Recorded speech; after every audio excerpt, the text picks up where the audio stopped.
Hi, this is Alexandra at Beadaholique, here to show you how to make the geometric grape cluster earring. So this project uses a couple of components from the Cymbals collection. Up top here, I've got the GemDuo bead ending with this pretty prismatic etching, and then down at the bottom is a GemDuo bead substitute. And these are metal components that are made to tailor fit the glass beads, which is really neat. So for this project, I'll be using the GemDuo beads here. These are a chalk purple Vega, and then just for fun, a couple of little seed bead accents in this pretty galvanized mint green. Up here I've got some 2mm flat cable chain, a 5mm jump ring, earring hook. I'll be also using some smoked FireLine 24 gauge wire. And for tools, I've got some scissors, flush cutters, chain nose pliers, and round nose pliers. So let's begin. I'm going to go ahead and bring this forward and start to set up my beads the way they want them, the way I want them on the table. So just like a little puzzle, I'm going to fit these in like so. And as I was working with these, I discovered a couple of neat little workarounds and troubleshooting techniques I wanted to give as tips. So as we work, I'll do that. I'm going to cut 2 inches of my 24 gauge wire.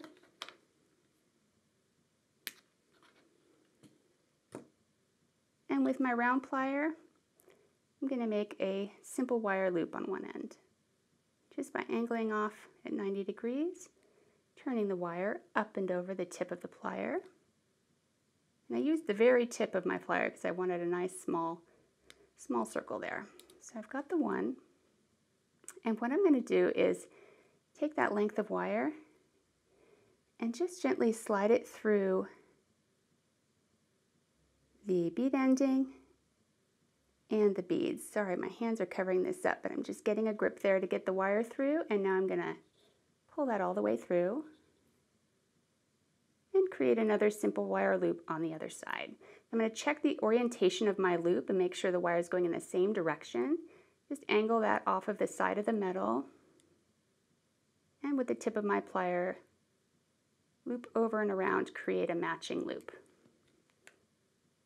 And I'll clip that excess wire. So that's step 1. Next, what I'm going to do is pull in my 3rd bead, tuck that in where I want it. And here I have my size 12 needle with 1 foot of this 4-pound smoked FireLine. And what I'm going to do is, just starting off at this side in the 2nd hole of the bead, I'm going to come through that hole and then the top hole of my little center bead here too. Let me line these up one more time. There we go. And what I discovered was the needle's not going to go all the way through all 3 beads at once. So what I need to do is just get my needle through the first 2 beads, bring some thread through, and then I'll be able to get through the 2nd hole of that 3rd bead. So there I've threaded the 3 beads, and I'm just going to tie an overhand knot. Actually, before I do that, I'm going to want to go through the 2nd hole of this bead to make a loop between the holes of the beads. And that'll complete my very simple weaving for this project. I'm going to take my needle off, bring the 2 sides of my thread together, and just tie a double overhand knot.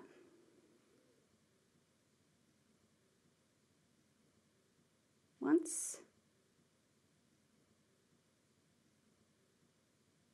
And twice. Get that nice and tight.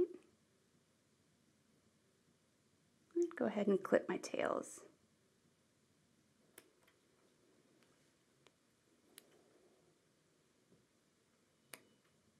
This won't be getting any wear and tear, so I'm not too concerned about that knot in terms of threading and tying off the thread. So okay, what I have, you'll notice, is a thread bridge on either side of the beads, which I didn't really want to see, and so that's where I came up with this idea of sending the wire through the top, because now what we'll do is bring in a couple lengths of this flat cable chain, and I pre-counted 9 links of each. And so to put this together, I'm going to bring in my 5mm jump ring here, and also the bead substitute, and I'm going to string on the bead substitute onto my jump ring. May need to open this up just a little more. This is a 5mm 21 gauge jump ring. So I'm going to send that through one hole of the bead. This is a double drilled metal bead, just like the GemDuos. And what I'm also going to put on to either side is one little mint green bead, just to kind of give a nice accent that goes with the idea of the grape cluster, give it a little feel of a vine. Tuck that on there, we go.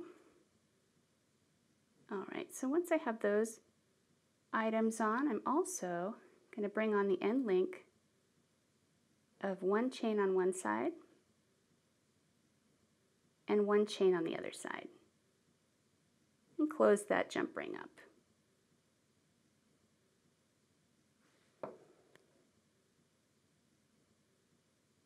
Nice and tight. And now I'm ready to link it all together. So I will take my simple wire loop on one side, and I'm going to angle that open, same way I would a jump ring.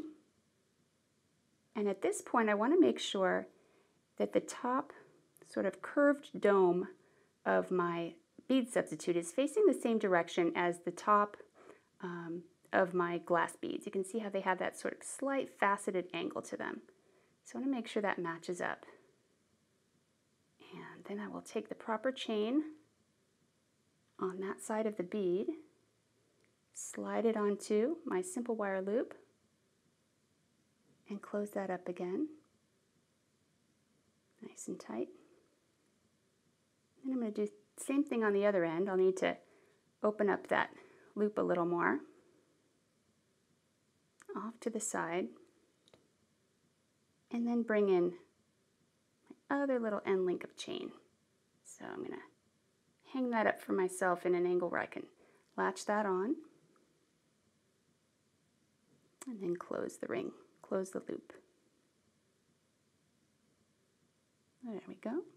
And so you'll see what that does is adding the chain sort of hides that little thread bridge on either side of the earring. So that's what I discovered. Now I just am ready to put on my earring hook. So I'm going to slide that up and over. Give the top a little bit of a squeeze. And that completes it. So I hope you enjoyed this video. Those are the geometric grape cluster earrings made with a couple of components from the Cymbals collection. And you can find all of these tools, beads, and supplies at Beadaholique.com, and please subscribe to our YouTube channel for all the latest updates. Thanks for watching.